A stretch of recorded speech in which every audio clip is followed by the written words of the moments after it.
I don't want to beat around the bush with anyone that is watching this video because I have to deeply talk about the economy that doesn't seem to smile down on the citizens at all. Hardship, poverty, struggle. Just combine the three words and you will get my point. But we have the good part too. Don't forget that. So, in this video, I will discuss with you on the forces and every damn thing that you have to know about Nigeria's ruthless economy.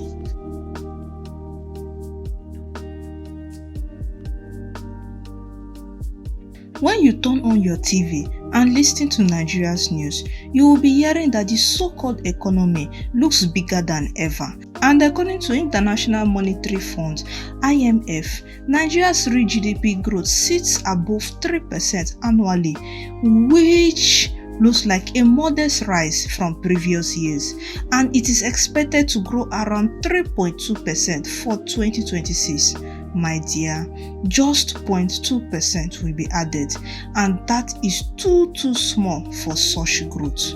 Lord, have mercy on us. Anyway, let's continue with the video.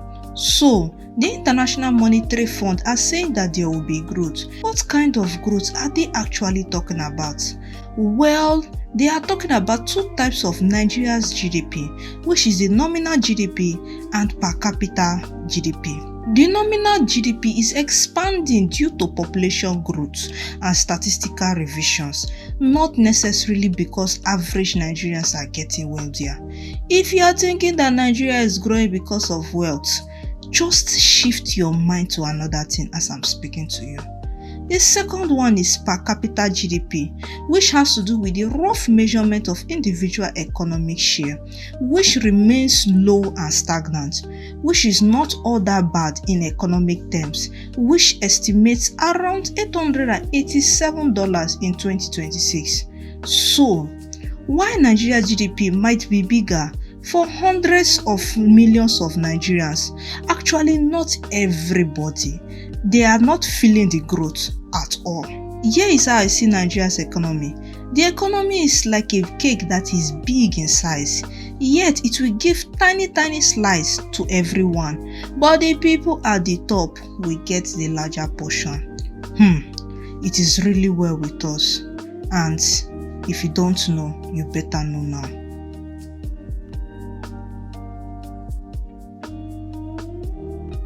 For decades, Nigeria's economy has been tied with a rope, with the sentiment that crude oil is our only identity that people should know us for.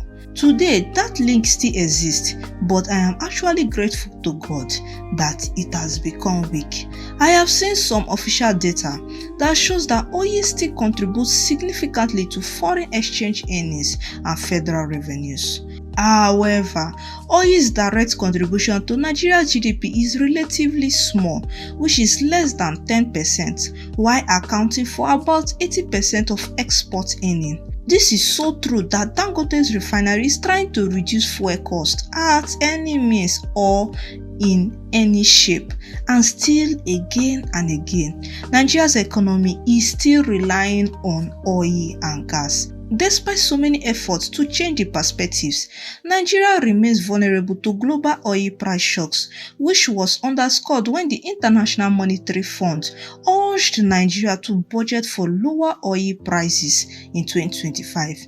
My dear, our Nigeria oil still matters whether you like it or not. But again, today's economy doesn't live and die purely by our oil markets anymore, like the way it was before. Instead, services, commerce, and non-oil sectors are coming into Nigeria as there are businesses that anyone can go into, even though they are not delivering higher revenue like oil, but at least it is something.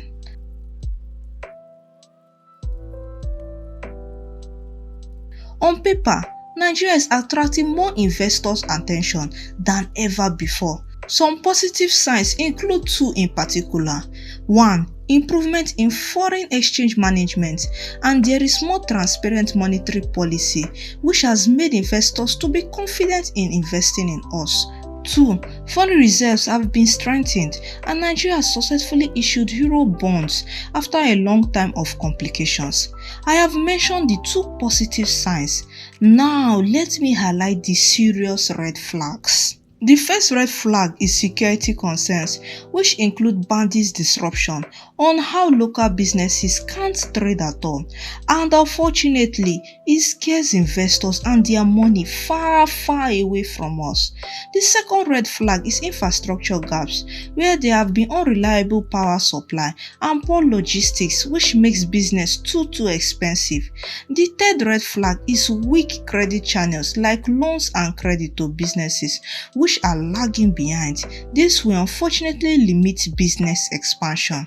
The last but not the least red flag is the policy unpredictability.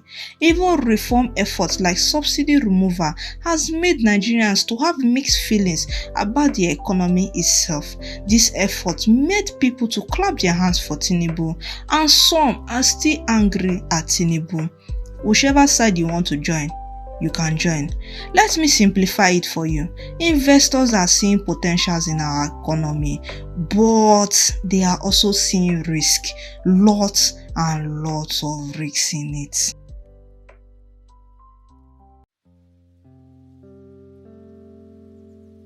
There is one irony I do hear a lot, and that is Nigeria is a major agricultural producer in Africa.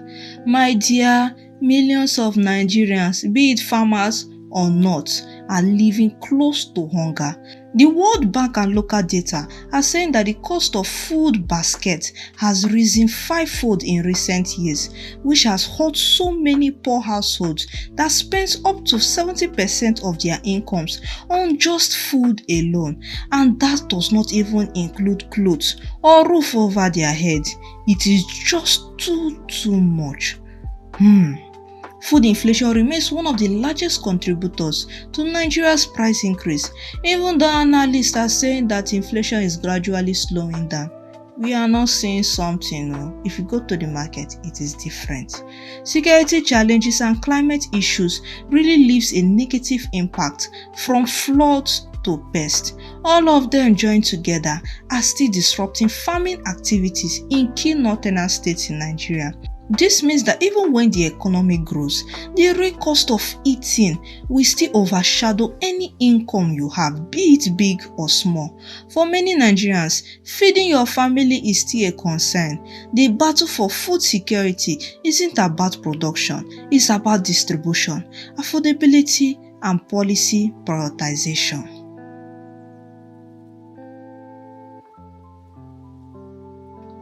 So, where does this leave Nigeria? Well, Nigeria's economy is not failing that bad, but it is failing its people in multiple ways you can think of, be it left, right, center, back, front, anywhere, up, down, check it all. That's how they are failing us. Nigeria has rising GDP numbers that don't translate to better lives for its people.